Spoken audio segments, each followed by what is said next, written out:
नमस्कार साथियों, स्वागत है आप सभी का अग्रिम एमपीपीएससी एकेडमी में। और दोस्तों, हम लोग बातचीत कर रहे थे राज्य व्यवस्था पर। और भारतीय राज्य व्यवस्था में दोस्तों भारत के संविधान को हम लोग देख रहे हैं। और भारत के संविधान पर बातचीत करते हुए दोस्तों हम लोगों ने 3 टॉपिक डिस्कस कर लिए हैं। और आज हम लोग दोस्तों चौथे टॉपिक पर बातचीत करेंगे। और ये चौथा टॉपिक दोस्तों है भारतीय संविधान की प्रस्तावना। ठीक है दोस्तों, तो चौथे टॉपिक में दोस्तों हम लोग बातचीत करेंगे भारतीय संविधान की प्रस्तावना पर।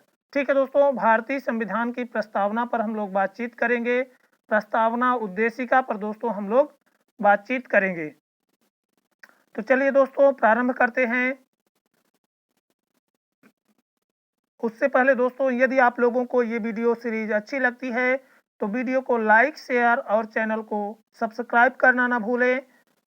ठीक है दोस्तों, तो चलिए दोस्तों प्रारंभ करते हैं, स्टार्ट करते हैं।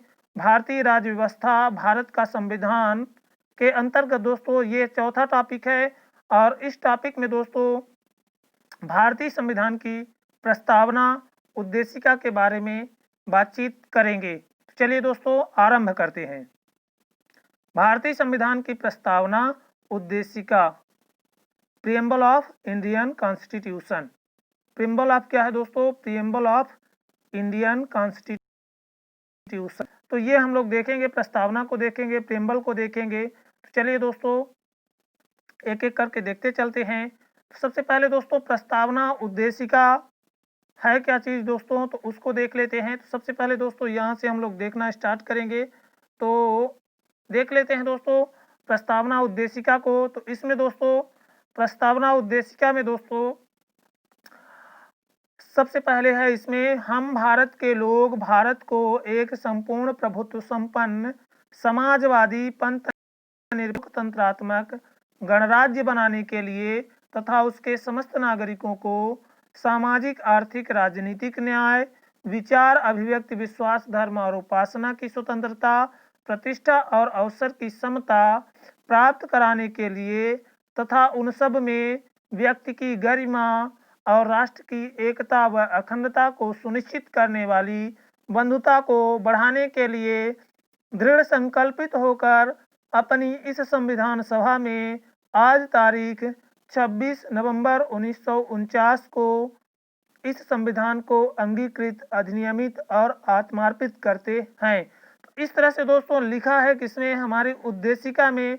ये पूरा क्या है दोस्तों? हमारी उद्देशिका है। तो आप लोगों को उद्देशिका क्या है दोस्तों याद होनी चाहिए। ठीक है दोस्तों, तो क्या क्या इसमें है एक बार फिर से थोड़ा सा हाईलाइट कर लेते हैं। तो इसकी शुरुआत कहाँ से होती है दोस्तों? हम भारत के लोग से होती है ना। और क्या है दोस्तों इसमें क्या है? 3 प्रकार के न्याय, सामाजिक, आर्थिक और राजनीतिक न्याय की बात की गई है। विचार, अभिव्यक्ति, विश्वास, धर्म और उपासना 5 प्रकार की स्वतंत्रताओं की चर्चा की गई है। 3 प्रकार के न्याय की चर्चा है दोस्तों। और इसकी शुरुआत क्या है? हम भारत के लोगों से हुई है, we the people of India से हुई है दोस्तों। तो प्रस्तावना की शुरुआत दोस्तों हम भारत के लोग से हुई है। और क्या है दोस्तों? 3 प्रकार की इसमें न्याय की बात है, 5 प्रकार की स्वतंत्रता की बात है। 3 प्रकार के न्याय कौन कौन से दोस्तों? सामाजिक, आर्थिक और राजनीतिक न्याय। और 5 प्रकार की स्वतंत्रताएं दोस्तों, विचार, अभिव्यक्ति, विश्वास, धर्म और उपासना की स्वतंत्रता। 2 प्रकार की समता दोस्तों, 2 प्रकार की समता की बात की गई है, प्रतिष्ठा और अवसर की समता की दोस्तों। और क्या है दोस्तों? व्यक्ति की गरिमा को और राष्ट्र की एकता और अखंडता को सुनिश्चित करने वाली बंधुता को बढ़ाने की भी बात की गई है। ठीक है दोस्तों, तो प्रस्तावना की शुरुआत दोस्तों हम भारत के लोगों से होती है। और क्या है दोस्तों? हम भारत के लोग। ठीक है दोस्तों, यहाँ से शुरुआत होती है। और इसमें देश को, भारत को कैसा बनाना चाहते हैं?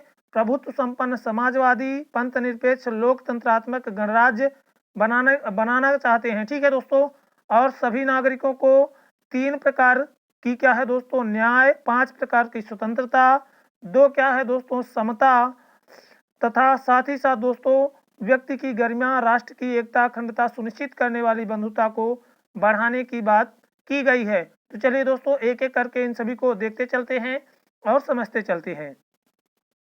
और दोस्तों, इसी प्रस्तावना में ही ये भी लिख दिया गया है कि संविधान को क्या किया गया है दोस्तों, कब लागू किया गया है, कब अंगीकृत किया गया है। तो यहाँ पे लिख दिया गया है दोस्तों 26 नवंबर 1949 तारीख इसमें लिख दी गई है दोस्तों। 26 नवंबर 1949 की क्या है दोस्तों, डेट इसमें लिख दी गई है कि 26 नवंबर 1949 को क्या किया गया है, संविधान सभा ने, है ना, क्या कर लिया है, इस संविधान को अंगीकृत, अधिनियमित और आत्मार्पित कर लिया है। ठीक है दोस्तों। और उस समय क्या था दोस्तों, मिति मार्ग से शुक्ला सप्तमी, क्या है दोस्तों, शुक्ला सप्तमी का दिन था, 2006 विक्रमी संवत का था उस टाइम पर। तो इस तरह से दोस्तों ये हो गया हमारी उद्देशिका के क्या है दोस्तों शब्द हो गए। अब हम लोग एक एक करके देख लेते हैं क्या क्या है हमारे जो है तो उद्देशिका में। तो हमारी उद्देशिका में दोस्तों, जैसा कि हमने देखा कि हमारी उद्देशिका में 5 प्रकार की स्वतंत्रता है। कौन कौन सी दोस्तों, विचार की स्वतंत्रता है, अभिव्यक्ति की स्वतंत्रता है, विश्वास, धर्म और उपासना की। इन 5 प्रकार की स्वतंत्रताओं का क्या है दोस्तों, वर्णन किया गया है हमारे उद्देशिका में। ठीक है दोस्तों। तो नागरिकों को 5 तरह की स्वतंत्रताएं देने की बात उद्देशिका में दोस्तों प्रस्तावना में ही कर दिया गया है। आगे देख लेते हैं दोस्तों, उद्देशिका में 3 प्रकार के न्याय के बारे में बताया गया है। तो उद्देशिका में क्या है दोस्तों, न्याय कितने प्रकार का है, तो उद्देशिका में न्याय 3 प्रकार के न्याय को बताया गया है। एक तो सामाजिक न्याय, दूसरा आर्थिक न्याय, तीसरा क्या है दोस्तों, राजनीतिक न्याय। तो समाज में क्या है दोस्तों, संसाधनों तक सभी की समान पहुंच होना सामाजिक न्याय कहलाएगा। आर्थिक न्याय दोस्तों, कोई यदि क्या है दोस्तों बालक है और उसको पढ़ने के सभी क्या है दोस्तों सुविधाएं मिले तो वो क्या हो जाएगा, आर्थिक न्याय हो जाएगा। और राजनीतिक न्याय दोस्तों, सभी को चुनाव लड़ने का जो अधिकार है ना, कोई किसी को भी क्या कर सकता है दोस्तों, वोट दे सकता है। तो ये सब क्या है दोस्तों, राजनीतिक न्याय के अंतर्गत आएंगे। तो इस तरह से दोस्तों उद्देशिका में 3 प्रकार के न्याय, सामाजिक, आर्थिक और राजनीतिक न्याय की चर्चा की गई है। ठीक है दोस्तों। आगे देख लेते हैं, उद्देशिका में 2 प्रकार की समता की बात कही गई है। तो उद्देशिका में समता क्या है दोस्तों, 2 प्रकार की है। एक तो प्रतिष्ठा की समता है दोस्तों, और दूसरा क्या है, अवसर की समता है। सभी को क्या है दोस्तों, समान अवसर दिए जाएंगे। तो उद्देशिका में क्या है दोस्तों, 2 प्रकार की समानता की, 2 प्रकार की समता की बात कही गई है। प्रतिष्ठा की समता, सभी को क्या है दोस्तों, समान क्या है, समान रूप से प्रतिष्ठा मिलेगी। और क्या है दोस्तों, सभी को समान अवसर दिए जाएंगे, नौकरी के हो, है ना, चाहे पढ़ने लिखने के हो, या क्या है दोस्तों अपने अधिकार को पाने के लिए सभी को क्या है दोस्तों समान अवसर दिए जाएंगे। आगे देख लेते हैं दोस्तों, आगे है उद्देशिका का महत्व। प्रेम्बल का क्या है दोस्तों, प्रस्तावना का महत्व क्या है, उद्देशिका का क्या है दोस्तों इंपॉर्टेंस क्या है, ये समझ लेते हैं। तो दोस्तों, भारतीय संविधान के प्रारंभ में रखी गई उद्देशिका का संविधान के निर्माण में महत्वपूर्ण स्थान है। तो क्या है दोस्तों, जो भारतीय संविधान है इसके प्रारंभ में जो उद्देशिका रखी गई है, तो इसका क्या है दोस्तों, संविधान निर्माण में महत्वपूर्ण स्थान है। उद्देशिका में उन आधारभूत दर्शन तथा राजनीतिक, धार्मिक एवं नैतिक मूल्यों का उल्लेख है। उद्देशिका में क्या है दोस्तों, उद्देशिका में उस आधारभूत दर्शन तथा राजनीतिक, धार्मिक एवं नैतिक मूल्यों का उल्लेख है जो हमारे संविधान के आधार स्तंभ हैं।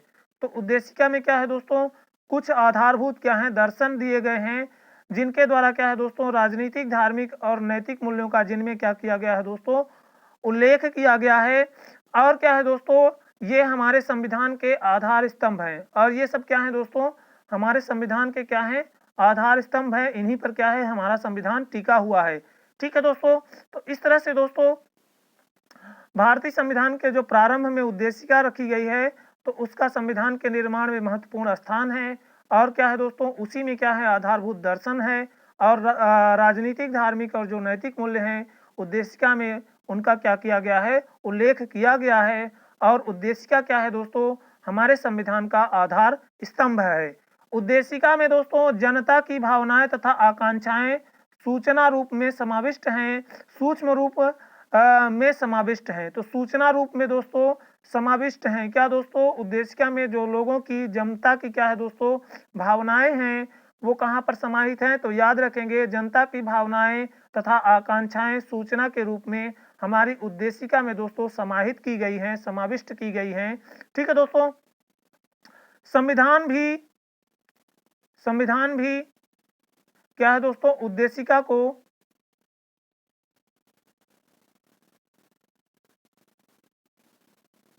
संविधान क्या है दोस्तों उद्देशिका को संविधान भी क्या करता है दोस्तों उद्देशिका को संविधान की आत्मा माना गया है।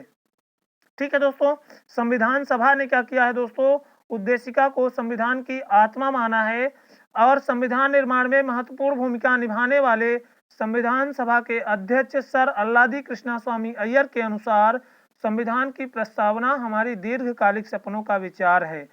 तो संविधान सभा ने क्या किया है दोस्तों, संविधान सभा ने भी उद्देशिका को संविधान की आत्मा के समान माना है दोस्तों और संविधान निर्माण में जो महत्वपूर्ण भूमिका निभाने वाले संविधान सभा के अध्यक्ष थे दोस्तों उनमें सर अल्लादी कृष्णा स्वामी अय्यर के अनुसार संविधान की प्रस्तावना हमारी दीर्घकालिक सपनों का विचार है।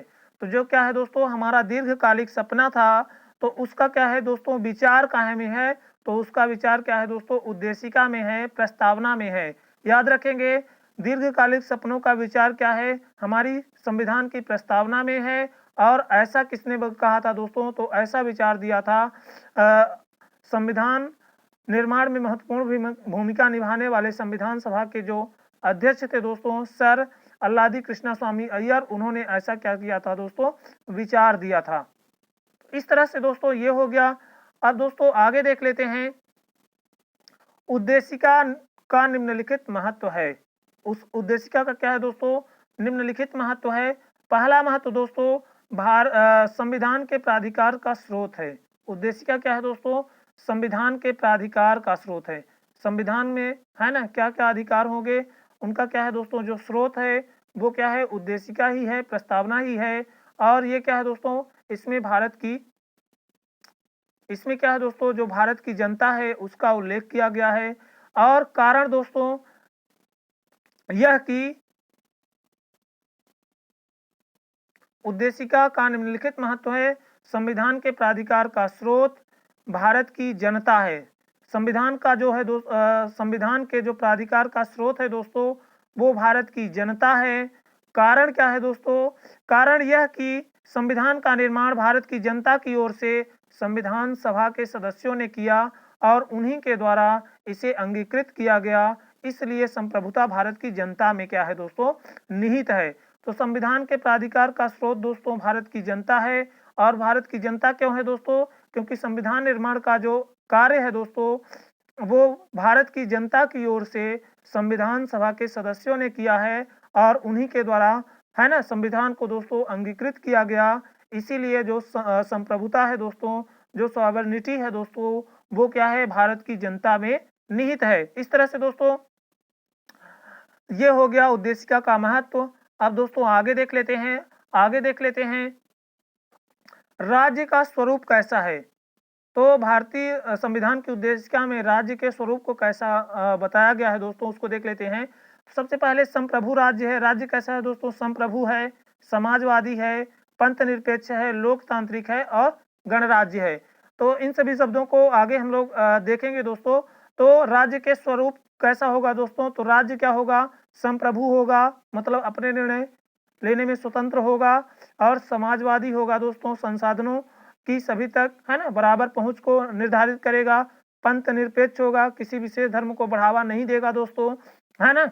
लोकतांत्रिक होगा, है ना, प्रतिनिधि क्या होंगे दोस्तों लोगों के द्वारा चुने जाएंगे। और गणराज्य होगा, जो क्या है दोस्तों राज्य का मुख्य पद होगा वो क्या हो जाएगा दोस्तों निर्वाचन के द्वारा ही भरा जाएगा। इस तरह से दोस्तों ये सभी शब्द हो गए, इनको आगे हम लोग देख लेते हैं। तो दोस्तों एक एक करके देखते हैं। सबसे पहले संविधान का उद्देश्य देख लेते हैं। तो नागरिकों को सामाजिक, आर्थिक और राजनीतिक न्याय सुलभ कराना संविधान का उद्देश्य क्या था दोस्तों, तो संविधान का उद्देश्य था नागरिकों को सामाजिक, आर्थिक और राजनीतिक न्याय सुलभ कराना, विचार, अभिव्यक्ति, विश्वास, धर्म और उपासना की स्वतंत्रता उपलब्ध कराना, प्रतिष्ठा और अवसर की समता को सुनिश्चित करना। तो संविधान बनाने का उद्देश्य जो था दोस्तों, वो यह था कि नागरिकों को सामाजिक, आर्थिक और राजनीतिक न्याय मिल सके, विचार, अभिव्यक्ति, नागरिकों को अपने विचार व्यक्त करने, है ना, किसी धर्म में विश्वास करने, उपासना करने आदि की क्या हो दोस्तों, स्वतंत्रता को प्रदान करना है संविधान बनाने का उद्देश्य। प्रतिष्ठा और अवसर की समता को सुनिश्चित करना उद्देश्य था। ये सभी उद्देश्य क्या थे दोस्तों, संविधान बनाने के उद्देश्य थे। व्यक्ति की गरिमा और राष्ट्र की एकता और अखंडता को सुनिश्चित करने वाली बंधुता को बढ़ाना, ये सभी क्या है दोस्तों, संविधान के उद्देश्य थे। तो याद रखेंगे, नागरिकों को सामाजिक, आर्थिक, राजनीतिक न्याय सुलभ कराना, विचार, अभिव्यक्ति, विश्वास, धर्म और उपासना की स्वतंत्रता उपलब्ध कराना, साथ ही साथ दोस्तों प्रतिष्ठा और अवसर की समता को सुनिश्चित करना संविधान निर्माण का क्या था दोस्तों, उद्देश्य था। और इसमें दोस्तों व्यक्ति की गरिमा, राष्ट्र की एकता, अखंडता को सुनिश्चित करने वाली बंधुता को भी बढ़ाने का उद्देश्य रखा गया था। तो इस तरह से दोस्तों ये हो गया संविधान का उद्देश्य। अब हम लोग आगे देख लेते हैं। तो संविधान के जो लागू होने की तिथि थी दोस्तों, वो क्या थी, तो संविधान के लागू होने की तिथि दोस्तों 26 नवंबर 1949 थी। तो संविधान के लागू होने की तिथि क्या थी दोस्तों, 26 नवंबर 1949 थी। याद रखेंगे 26 नवंबर 1949 को संविधान लागू हुआ था। और इस दिन दोस्तों 16 अनुच्छेद, ठीक है दोस्तों, इस दिन 16 अनुच्छेद क्या किए गए थे, संविधान के लागू किए गए थे। और दोस्तों बाकी के सारे अनुच्छेद क्या है दोस्तों, 26 जनवरी 1950 को लागू किए गए थे। तो इस तरह से दोस्तों ये हो गया। अब है दोस्तों संविधान के तत्व। संविधान में कौन कौन से तत्व हैं ये भी देख लेते हैं। तो संविधान घोषित करता है कि भारत के लोगों ने संविधान को अंगीकृत, अधिनियमित और आत्मार्पित किया है। संविधान यह घोषित करता है दोस्तों, संविधान में ही घोषणा कर दी गई है कि भारत के लोगों ने संविधान को अंगीकृत कर लिया है, अधिनियमित कर लिया है और आत्मा से क्या कर लिया है दोस्तों, अपने आप को अर्पित कर दिया गया है। यहाँ पे मिस्टेक हो गई है, आत्मा अर्पित कर लिया है दोस्तों।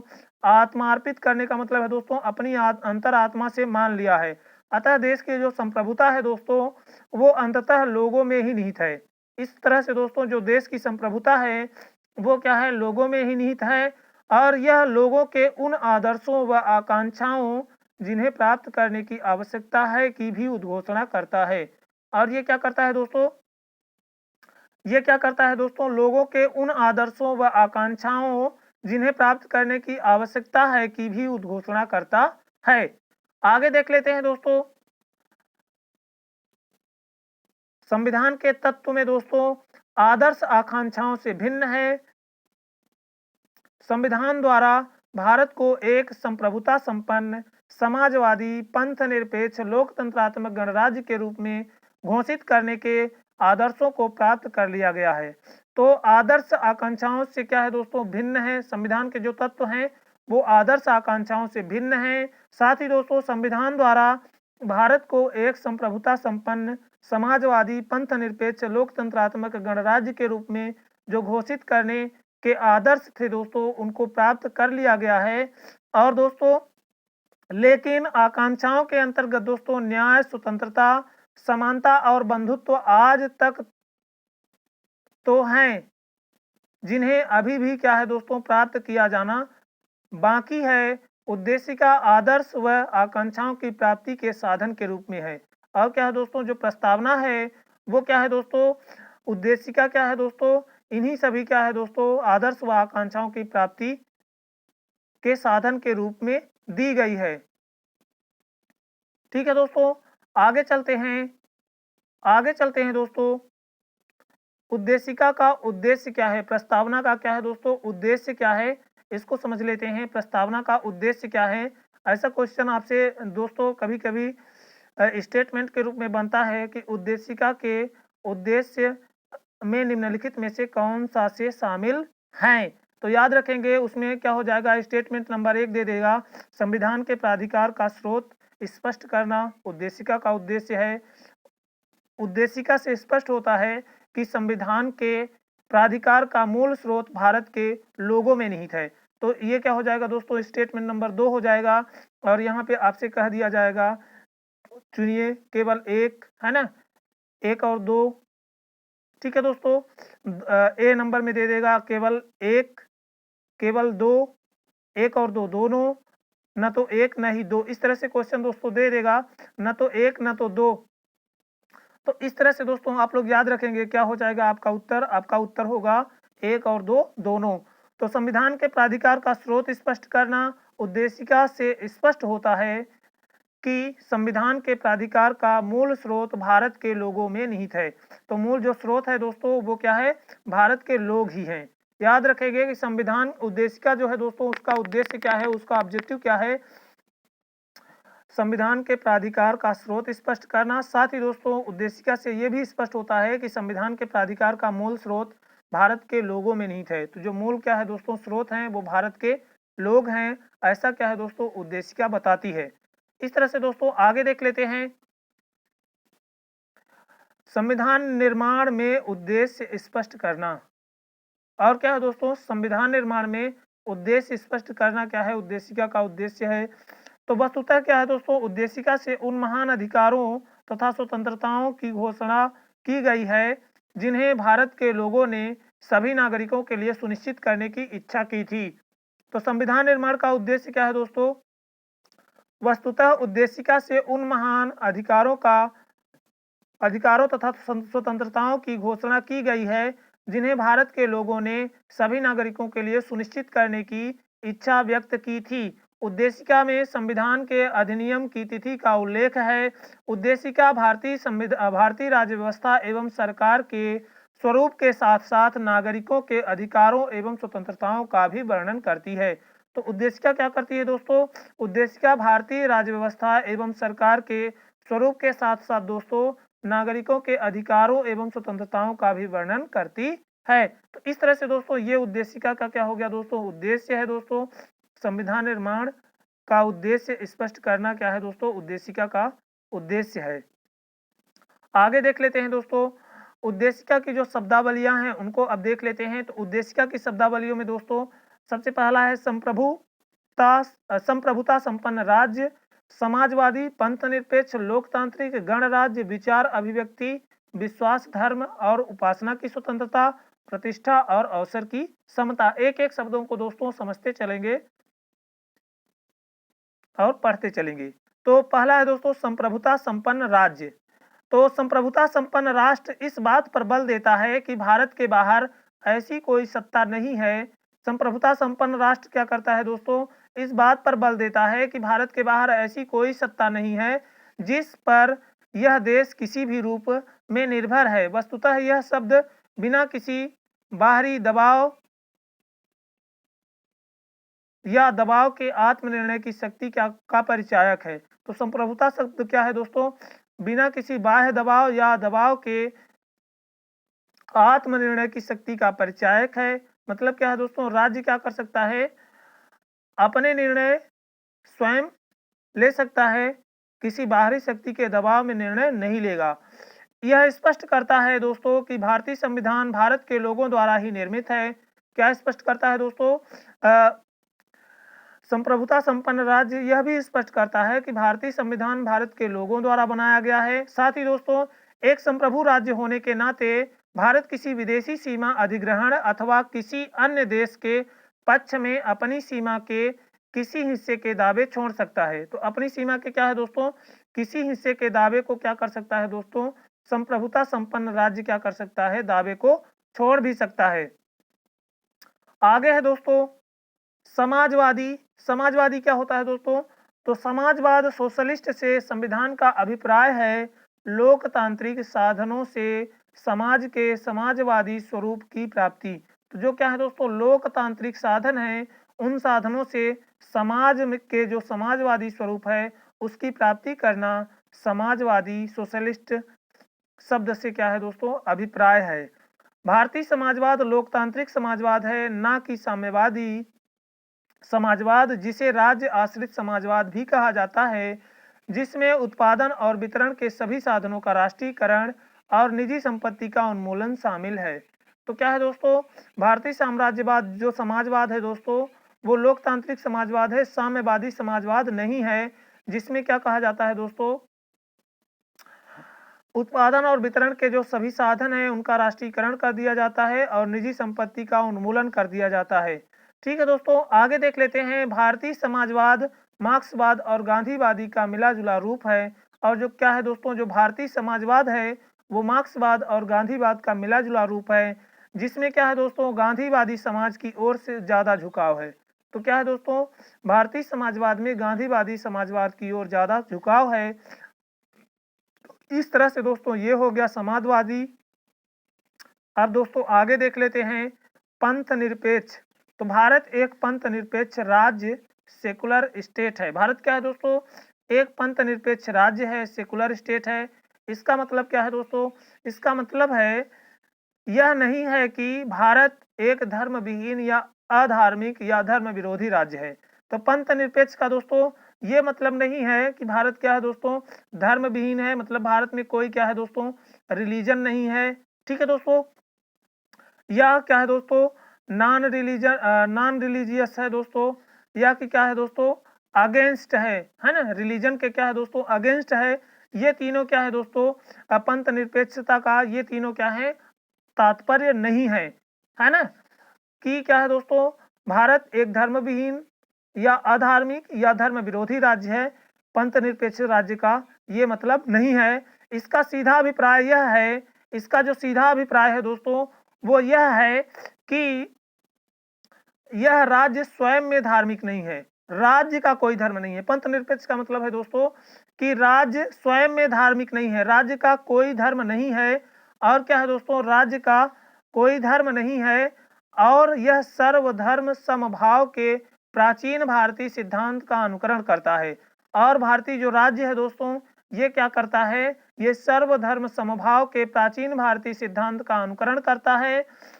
ठीक है दोस्तों, इसका तात्पर्य यह भी है कि राज्य धर्म के आधार पर नागरिकों से विभेद नहीं करेगा। और क्या है दोस्तों, राज्य का कोई क्या है दोस्तों धर्म नहीं है। और क्या है दोस्तों सर्वधर्म समभाव के सिद्धांत पर काम करता है। और दोस्तों राज्य धर्म के आधार पर किसी भी नागरिक के साथ कोई भेदभाव नहीं करेगा, ऐसा भी पंथ निरपेक्ष राज्य का क्या है दोस्तों अभिप्राय है। आगे दोस्तों, राज्य धर्म को किसी नागरिक का व्यक्तिगत मामला समझता है। और जो पंथ निरपेक्ष राज्य है दोस्तों वो क्या करता है, धर्म को किसी नागरिक का व्यक्तिगत मामला समझता है। और इसमें क्या होता है दोस्तों, किसी धर्म में विश्वास करने या न करने का अधिकार सम्मिलित है। इसके बावजूद भी भारत अपने विशिष्ट सामाजिक सांस्कृतिक वातावरण के कारण उस अर्थ में पंथ निरपेक्ष नहीं है जिस अर्थ में क्या है दोस्तों पश्चिमी देश हैं, यूरोपीय देश हैं। ठीक है दोस्तों, तो इस तरह से दोस्तों पंथ निरपेक्ष के बारे में आप लोग 2-3 बातें याद रखेंगे। याद ये रखेंगे कि पंथ निरपेक्ष का जो तात्पर्य है वो अभिप्राय है वो क्या है दोस्तों कि राज्य का कोई धर्म नहीं है और ये क्या करता है सर्वधर्म समभाव के सिद्धांत के साथ काम करता है। और क्या है दोस्तों धर्म के आधार पर राज्य किसी भी नागरिक के साथ कोई भी विभेद नहीं करेगा, ऐसा भी क्या है दोस्तों पंथ निरपेक्ष राज्य का क्या है दोस्तों उद्देश्य होता है। आगे देख लेते हैं दोस्तों, आगे देख लेते हैं लोकतांत्रिक डेमोक्रेटिक। लोकतांत्रिक दोस्तों, तो लोकतांत्रिक पद का या लोकतांत्रिक शब्द का तात्पर्य यह है कि केवल उन्हीं शासकों को सरकार चलाने का अधिकार है जो लोगों द्वारा निर्वाचित हैं। केवल उन्हीं क्या है दोस्तों, उन्हीं शासकों को सरकार चलाने का अधिकार है जो क्या है लोगों द्वारा निर्वाचित हैं। यदि क्या है दोस्तों कोई भी शासक जिसका निर्वाचन नहीं होता है तो वो क्या है दोस्तों केवल 6 महीने तक ही क्या होगा दोस्तों, केवल 6 महीने तक ही वो क्या हो सकता है शासन में रह सकता है, मतलब मंत्री बन सकता है। भारत क्या है दोस्तों प्रतिनिधि लोकतंत्र रिप्रेजेंटेटिव डेमोक्रेसी की व्यवस्था का पालन करता है। भारत में दोस्तों प्रतिनिधि लोकतंत्र है दोस्तों, रिप्रेजेंटेटिव डेमोक्रेसी की व्यवस्था है। और दोस्तों इसमें सांसदों एमपीज और क्या है दोस्तों एमपीज दोस्तों और एमएलएज को क्या किया जाता है दोस्तों, सीधे एमएलएज को क्या करते हैं दोस्तों सीधे जनता के द्वारा निर्वाचित करते हैं। तो डेमोक्रेटिक का क्या मतलब हो गया दोस्तों, शासन क्या है दोस्तों जनता के द्वारा निर्वाचित प्रतिनिधियों के द्वारा ही चलाया जाएगा।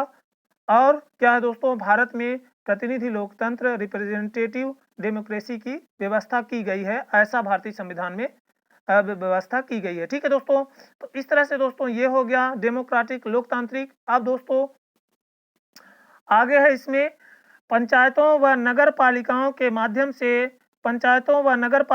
माध्यम से लोकतंत्र को अत्यंत छोटे स्तर तक लाए जाने का प्रयास किया गया है। तो इसमें क्या किया गया है दोस्तों, लोकतांत्रिक में ही पंचायतों व नगर पालिकाओं के माध्यम से दोस्तों अत्यंत छोटे स्तर तक लाए जाने का प्रयास किया गया है। 73वें और 74वें संविधान संशोधन अधिनियम 1992 एवं 93 के द्वारा ऐसा प्रावधान किया गया है। इसके होते हुए भी प्रस्तावना में न केवल राजनीतिक लोकतंत्र को अपितु सामाजिक और आर्थिक लोकतंत्र को भी शामिल किया गया है।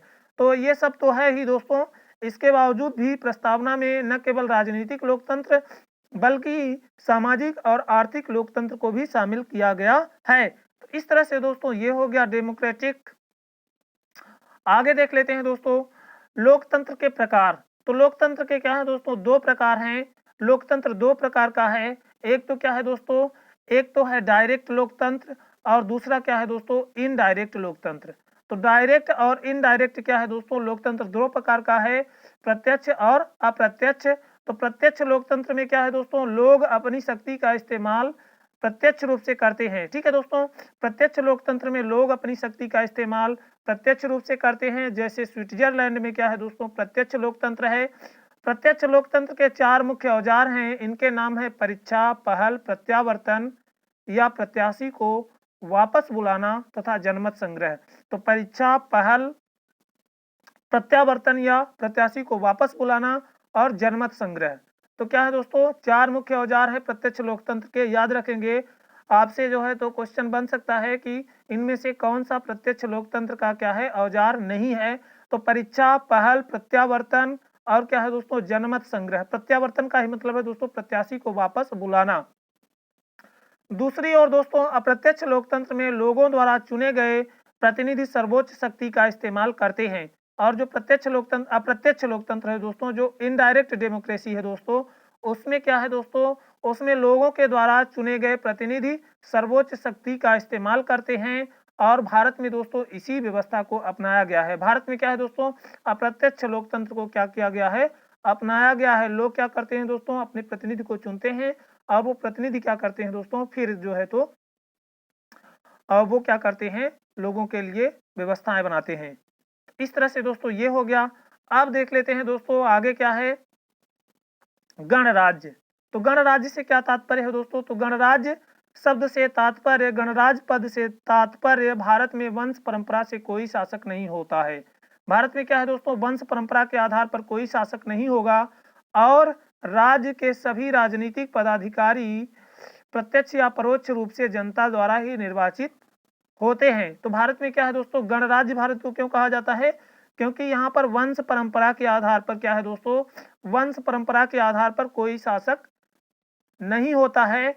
और क्या है दोस्तों, राज्य के जो सभी क्या हैं प्राधिकारी हैं, वो प्रत्यक्ष या परोक्ष रीति से जनता के द्वारा क्या होते हैं दोस्तों, चुने जाते हैं। ठीक है दोस्तों, तो इस तरह से दोस्तों ये गणराज्य हो गया।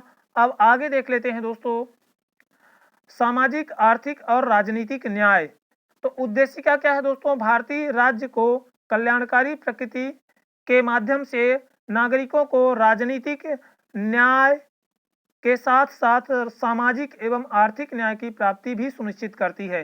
तो उद्देश्य क्या करती है दोस्तों, भारतीय राज्य को कल्याणकारी प्रकृति के माध्यम से नागरिकों को राजनीतिक न्याय के साथ साथ सामाजिक एवं आर्थिक न्याय की प्राप्ति को भी सुनिश्चित करती है। साथ ही दोस्तों किसी भी प्रकार की अर्हता के बिना सार्वभौमिक वयस्क मताधिकार के द्वारा भारत में राजनीतिक न्याय सुनिश्चित किया जाता है। भारत में राजनीतिक न्याय को क्या किया जाता है दोस्तों, सुनिश्चित किया जाता है। पिछड़े हुए नागरिकों के लिए आरक्षण अनुच्छेद 15(4) में दिया गया है दोस्तों। उपाधियों का अंत अनुच्छेद 18 में है दोस्तों। अस्पृश्यता का उन्मूलन अनुच्छेद 17 में दिया गया है। सामाजिक न्याय को सुनिश्चित किया गया है। तो इन सभी के द्वारा क्या किया गया है दोस्तों, सोशल जस्टिस, सामाजिक न्याय को क्या किया गया है, सुनिश्चित किया गया है। सामाजिक, आर्थिक व राजनीतिक न्याय के इन तत्वों को 1917 की रूसी क्रांति से लिया गया है। तो 1917 में कौन सी क्रांति हुई थी दोस्तों, रूसी क्रांति हुई थी, ये भी आप लोग एक्स्ट्रा इंफॉर्मेशन याद रखेंगे। आगे दोस्तों, विचार, अभिव्यक्ति, विश्वास, धर्म और उपासना की स्वतंत्रता। तो स्वतंत्रता क्या है दोस्तों? स्वतंत्रता एक मुक्त समाज की अनिवार्य विशेषता है जो किसी व्यक्ति के बौद्धिक, मानसिक व आध्यात्मिक पक्षों के पूर्ण विकास में सहायता करती है। स्वतंत्रता क्या है दोस्तों? समाज की अनिवार्य विशेषता है और ये क्या करती है दोस्तों? किसी व्यक्ति के बौद्धिक, मानसिक और आध्यात्मिक पक्षों के पूर्ण विकास में सहायता करती है। साथ ही दोस्तों, भारतीय संविधान का अनुच्छेद 19 के अंतर्गत व्यक्तियों को 6 लोकतांत्रिक स्वतंत्रता तथा 25 से 28 तक के अंतर्गत दोस्तों धार्मिक स्वतंत्रता के अधिकार को सुनिश्चित किया गया है। तो इस तरह से दोस्तों ये स्वतंत्रताएं हो गई जो संविधान में है। आगे हम लोग अधिकारों वाले सेक्शन में इसको डिटेल से पढ़ेंगे। आगे देख लेते हैं दोस्तों, प्रतिष्ठा और अवसर की समता में ही समता का अर्थ दोस्तों, समता का अर्थ है समाज के किसी भी वर्ग के लिए विशेषाधिकार की अनुपस्थिति। तो किसी भी वर्ग के लिए क्या हो दोस्तों? विशेषाधिकार न हो, है ना। समाज समता का जो अर्थ है दोस्तों, तो वो क्या है? समाज के किसी भी वर्ग के लिए विशेषाधिकार की अनुपस्थिति है दोस्तों, और बिना किसी भेदभाव के हर व्यक्ति को समान अवसर प्रदान करने का उपबंध करना क्या है दोस्तों? समता का अर्थ है। जब तक प्रतिष्ठा और अवसर की समता नहीं है तब तक स्वतंत्रता रूपी फल को प्राप्त नहीं किया जा सकता। तो जब तक क्या है दोस्तों? प्रतिष्ठा और अवसर की समानता नहीं होगी तब तक जो स्वतंत्रता रूपी फल है उसको प्राप्त नहीं किया जा सकता है। तो इस तरह से दोस्तों ये हो गया। अब आगे देख लेते हैं दोस्तों समता। तो इस संदर्भ में भारतीय संविधान केवल धर्म, मूल, वंश, जाति, लिंग, जन्म स्थान या इनमें से किसी के आधार पर राज्य द्वारा किसी भी प्रकार का विभेद को असंवैधानिक घोषित किया गया है। अनुच्छेद 15 में दोस्तों केवल धर्म, मूल वंश, जाति, लिंग, जन्म स्थान या इनमें से किसी भी आधार पर राज्य के द्वारा किसी प्रकार का विभेद नहीं किया जाएगा, और यदि ऐसा विभेद किया जाता है तो वो असंवैधानिक घोषित किया गया है संविधान के द्वारा, और ऐसा अनुच्छेद 15 में लिखा है। इसके साथ ही समाज के उपेक्षित वर्गों को राष्ट्र की मुख्य धारा में लाने हेतु संसद ने अनुसूचित जातियों, अनुसूचित जनजातियों तथा अन्य पिछड़े वर्गों के लिए कुछ कानून बनाए हैं। तो क्या क्या है दोस्तों? संसद ने SC, ST तथा OBC के लिए कुछ क्या है दोस्तों कानून बनाए हैं। तो उन कानूनों के तहत क्या है दोस्तों? समानता लाने का प्रयास किया गया है। यह संरचनात्मक विभेद, प्रोटेक्टिव डिस्क्रिमिनेशन अर्थात उक्त वर्गों के संरक्षण हेतु किया गया सकारात्मक भेदभाव है। तो ये सब क्या है दोस्तों? सकारात्मक भेदभाव हैं जो प्रोटेक्टिव डिस्क्रिमिनेशन के तहत किए गए हैं। ठीक है दोस्तों, आगे देख लेते हैं राज्य के नीति निर्देशक सिद्धांत अनुच्छेद 39। राज्य के नीति निर्देशक सिद्धांत अनुच्छेद 39 में क्या है दोस्तों? महिला तथा पुरुष को जीवन यापन के लिए पर्याप्त साधन और समान काम के लिए समान वेतन के अधिकार को सुरक्षित करता है। तो जो अनुच्छेद 39 है दोस्तों, ये क्या करता है? महिला तथा पुरुष को जीवन यापन के लिए पर्याप्त साधन और समान काम के लिए समान वेतन के अधिकार को सुरक्षित करता है। आगे देख लेते हैं दोस्तों उद्देशिका संविधान का भाग होने पर विवाद। उद्देशिका के संविधान का भाग होने पर विवाद है। तो कौन कौन से विवाद हैं दोस्तों? तो उनमें सबसे पहला विवाद है बेरूबारी मामला, केशवानंद भारती मामला दोस्तों, जस्टिस रामास्वामी का जो निर्णय था वो, रघुनाथ मामला दोस्तों, 42वां संविधान संशोधन, और इसी बीच में दोस्तों एक गोलकनाथ है, गोलकनाथ मामला दोस्तों, गोलकनाथ मामला है। इन सभी मामलों को थोड़ा सा प्रस्तावना के संबंध में दोस्तों देख लेते हैं, फिर इनका विस्तृत जो है तो दोस्तों आगे के कक्षा में इनका विस्तृत अध्ययन किया जाएगा। आज हम लोग थोड़ा सा इनको प्रस्तावना के संबंध में देखते चलते हैं। तो इस तरह से दोस्तों उद्देशिका संविधान का भाग है, उस पर विवाद है।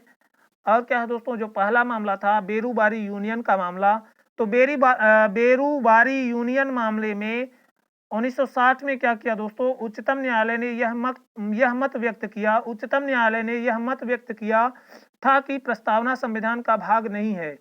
तो उच्चतम न्यायालय सुप्रीम कोर्ट ने क्या कहा था दोस्तों? कि प्रस्तावना संविधान का भाग नहीं है।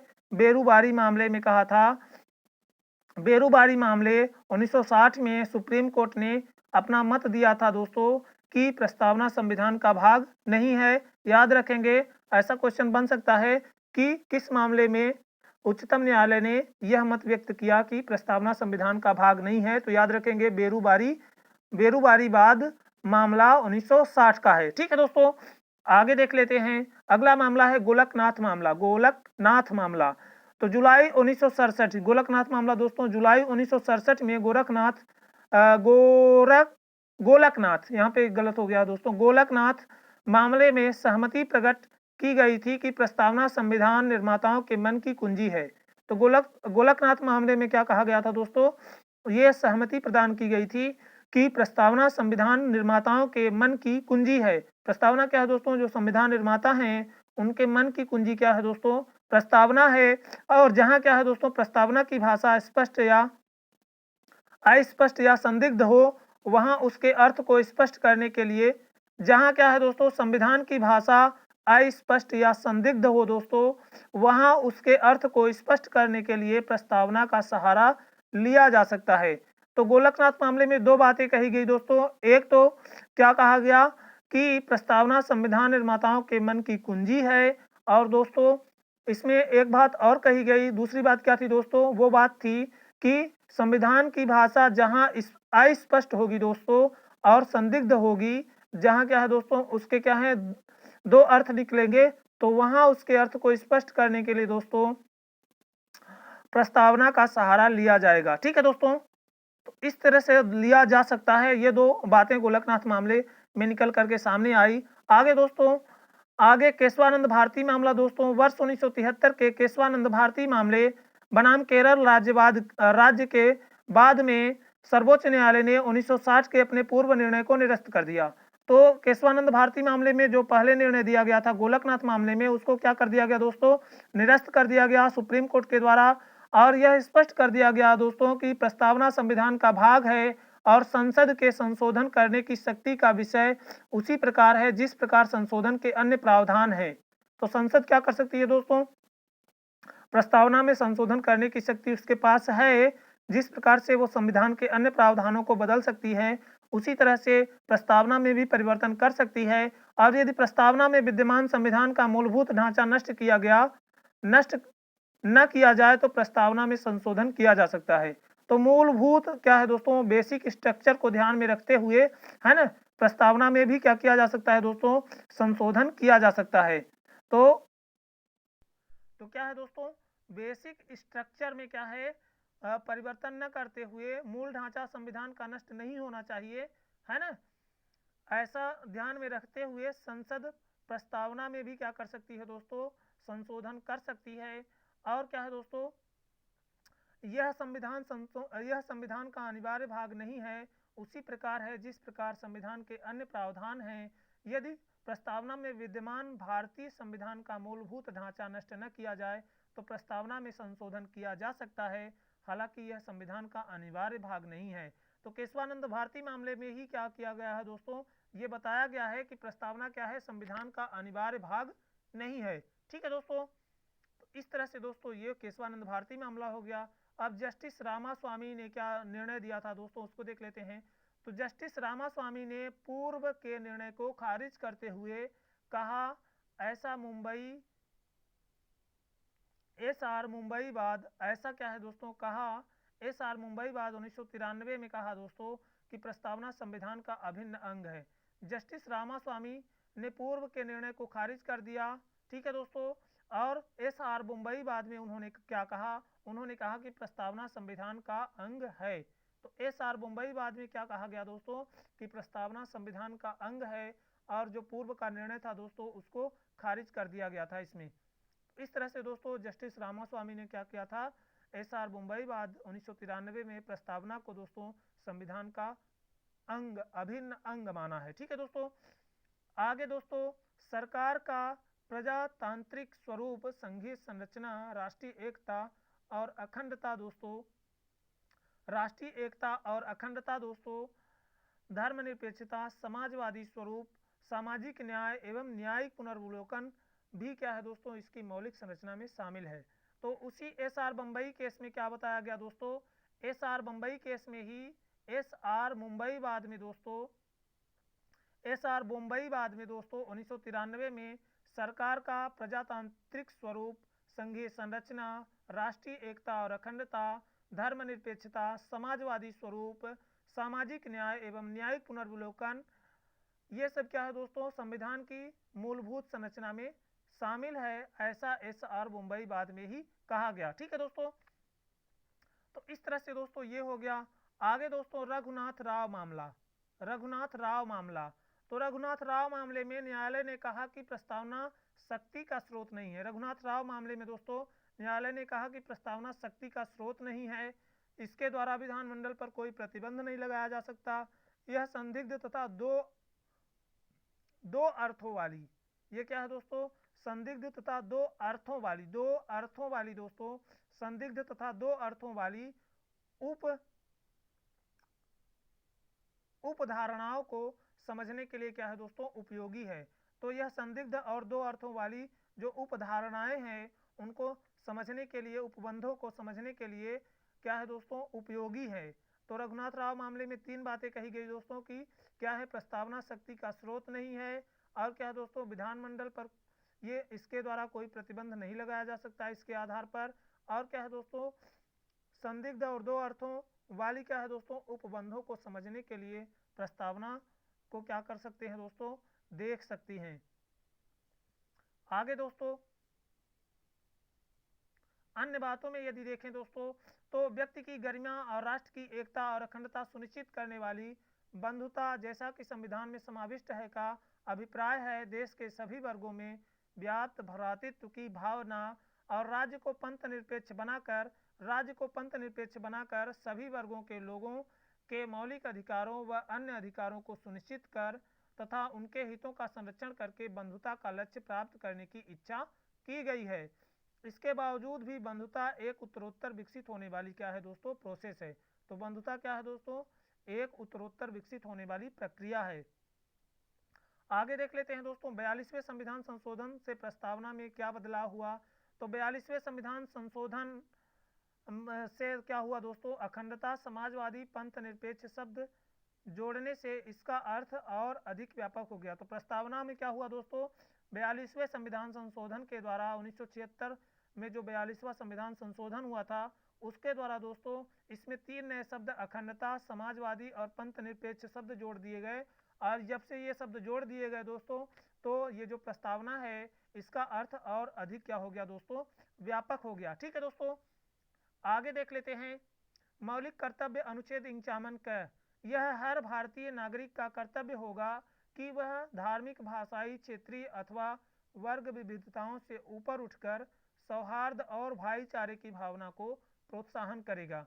तो यह क्या करेगा दोस्तों हर भारतीय नागरिक का कर्तव्य होगा कि वह भाषाई, धार्मिक, क्षेत्रीयता से ऊपर उठ करके, वर्ग विविधताओं से ऊपर उठ करके सौहार्द और भाईचारे की भावना को प्रोत्साहन करे। ठीक है दोस्तों, आगे है दोस्तों विशेष न्यायमूर्ति हिदायतुल्लाह ने गोलकनाथ बनाम पंजाब राज्य के प्रकरण में उद्देशिका को संविधान की मूल आत्मा कहा है।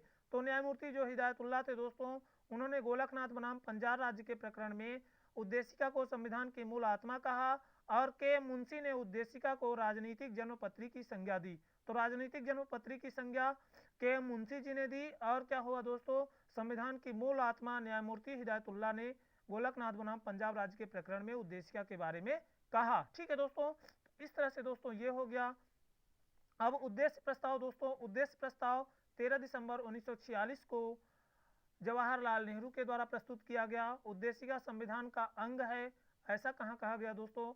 तो 1950 का जो गोपालनवाद है दोस्तों तो संविधान का भाग नहीं है, ऐसा उसमें कहा गया। 1950 का गोपालनवाद संविधान का भाग नहीं, न्यायालय द्वारा प्रवर्तनीय नहीं, शक्ति का स्रोत नहीं। बेरुबारी मामले 1950 में मार्गदर्शक सिद्धांत पर संविधान का भाग नहीं, मार्गदर्शक सिद्धांत लेकिन संविधान का भाग नहीं।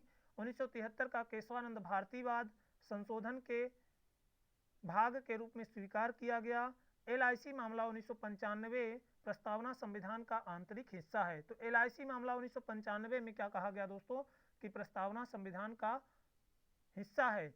प्रस्तावना में जो संशोधन हुआ दोस्तों तो केशवानंद भारतीवाद 1973 प्रस्तावना को संविधान का भाग मानते हुए कहा गया कि अनुच्छेद 368 के अधीन संविधान की प्रस्तावना में भी संशोधन किया जा सकता है, पर ऐसा संशोधन मूल ढांचे का उल्लंघन करने वाला नहीं होना चाहिए।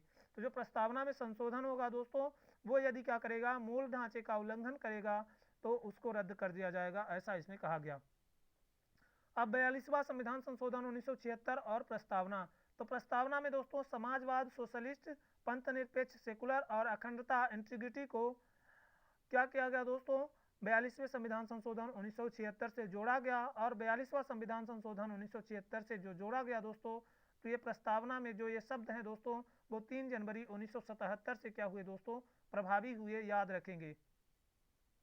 आगे दोस्तों प्रस्तावना का महत्व क्या है, तो 1960 का बेरूबारी मामला, जहां जब संविधान के मूल उपबंध अस्पष्ट हो तो उनकी व्याख्या के लिए प्रस्तावना की सहायता ली जा सकती है, क्योंकि संविधान के अन्य सभी उपबंधों के अधिनियमित किए जाने के बाद उद्देशिका को अलग से पारित किया गया था।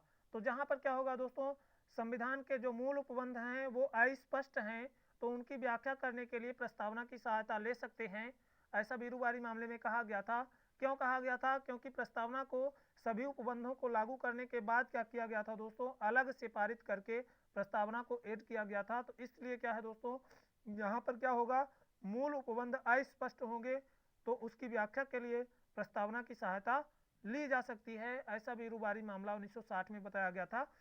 1973 का केशवानंद भारती वाद भी दोस्तों मार्गदर्शक सिद्धांत के रूप में प्रस्तावना को स्वीकार करता है। तो मार्गदर्शक सिद्धांत के रूप में ही प्रस्तावना को 1973 केशवानंद भारती वाद में भी स्वीकार किया गया है। तो इस तरह से दोस्तों ये हो गया। आगे दोस्तों, तो यहां से दोस्तों ये हमारा प्रस्तावना का सेशन दोस्तों यहां से समाप्त होता है। और दोस्तों यदि आप लोगों को ये वीडियो अच्छा लगे तो वीडियो को लाइक, शेयर और चैनल को सब्सक्राइब करना न भूलें। और दोस्तों कमेंट बॉक्स में ये भी बताने का प्रयास करें कि इस वीडियो को आप सभी लोगों के लिए और किस तरह से उपयोगी बनाया जा सकता है। धन्यवाद दोस्तों, जय हिंद, बहुत बहुत धन्यवाद।